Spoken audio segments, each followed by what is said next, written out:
Okay, so this is something that no one talks about, and it irritates me.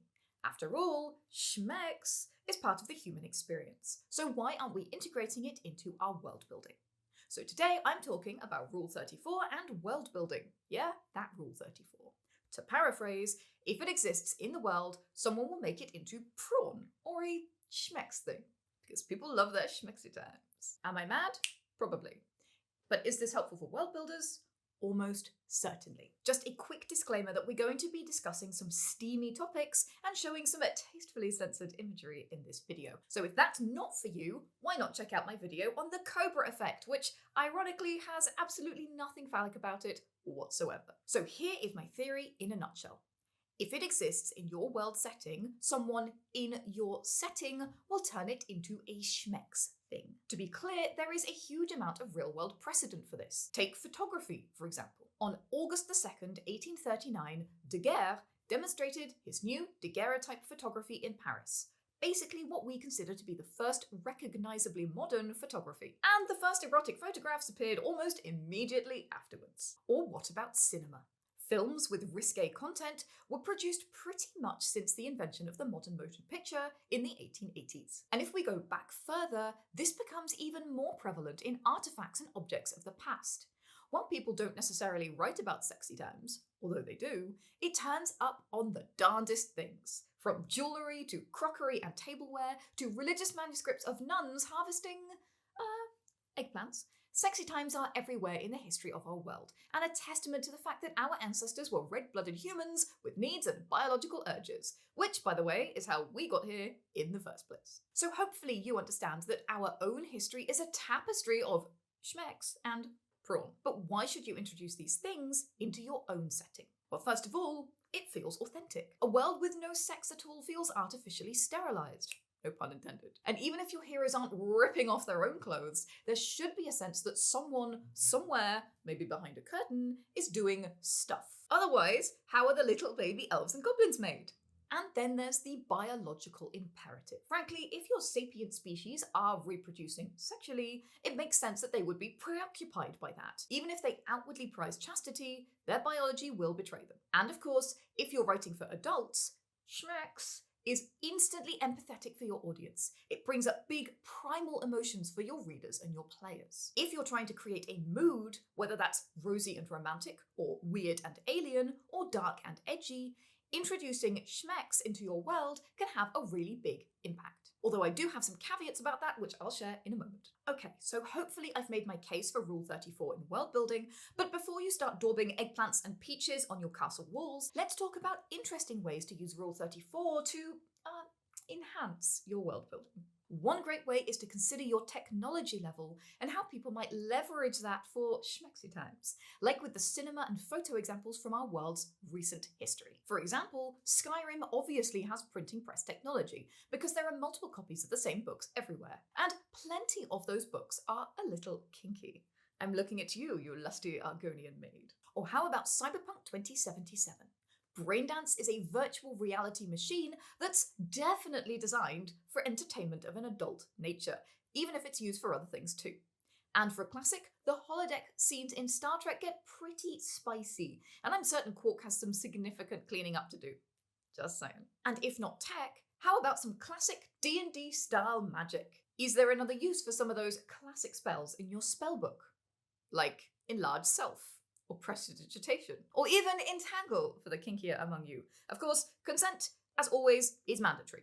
Just saying. To be honest, I cannot imagine a nerdy level 1 fresh out of the library wizard that doesn't want to enhance his performance in the best way he knows how. Another fruitful ground for the Rule 34 approach to world building is religion and other organizations too. In general, there are two ways this can go. The chaste organizations that inexplicably make people horny, and the hedonistic organizations that really lean into it, as it were. In terms of chaste organizations, there's nothing more classic than the naughty nun. In this picture from 1555, you'll notice the cat has run off with a certain phallic object, and the nun, yes, that's definitely a nun, is trying to get it back. There are also naughty nuns in Chaucer's Canterbury Tales from around 1400. Whether it's religious figures as the subject of pornographic fantasies, which happened historically, or genuinely kinky cloistered hijinks, which also happened historically, chaste religions are often a hotbed, excuse the pun, of sexual focus and tension. And then we get to the overtly schmexual religious practices. For that, think Dionysian cults with wine and orgies, fertility rituals, and even Buddhist art, which frequently displays the male deity in union with a female consort. If you're looking for a different approach, these kinds of sex-positive religions and sects, where the coupling has a deeper symbolism beyond just being fun, are a great way to go. And other organisations might be a hotbed of hotbed activity, either prohibited or promoted too. What about scholarly organisations? If you've seen The Magicians or any other college-set movie, you'll know there's a lot of applied biology happening on campus. Communes and collectives are another rich area. From free love hippies to Amish enclaves, when a group sets out to leave normal society behind, things can get freaky. And of course, guilds and syndicates. Do schmex workers have a union in your world, like the Guild of Seamstresses in Terry Pratchett's Discworld? Or how about organised crime? Does that control or profit of people seeking illicit pleasure? So these are just a few examples of how you can apply Rule 34 to your world building. My recommended homework, if you want to dig into this, is to go and have a look at your world building meta. The two things you should consider are the unique rules of your world, like special magic, geography and technology, and your world building focus points. Consider how people would use these for schmexual gratification, because you can bet your bottom someone in your world will try it, as any ER doctor can tell you for free. And by the way, if you're creating these articles on World Anvil, remember to mark them as not safe for work. We don't want to give someone an unwelcome surprise now, do we? By now, you've probably got ideas for your world building, so this is where it gets really interesting. How do you incorporate this stuff into your RPG adventures and into your stories and novels? A few scenarios might be showing your characters in a different light. For example, a secret life or off-duty. Your characters might even get into a sticky situation when something goes wrong with their entertainment. Your heroes happen across these things by mistake.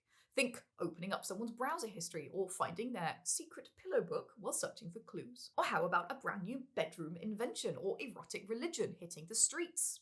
Or perhaps the sheets. Or how about a politician or public figure who's either condemned or celebrated because of his discovered proclivities? By the way, if you want more guidance on running sex and romance at the RPG table, or on the different levels of fading to black, check out my video on the 5DM tips for handling sex and romance. It's linked in the places.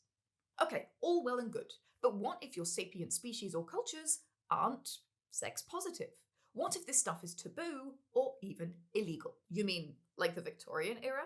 That's a great real-world model of showing how prawn goes underground, and censorship leads to sexuality being repressed and becoming illicit and hidden.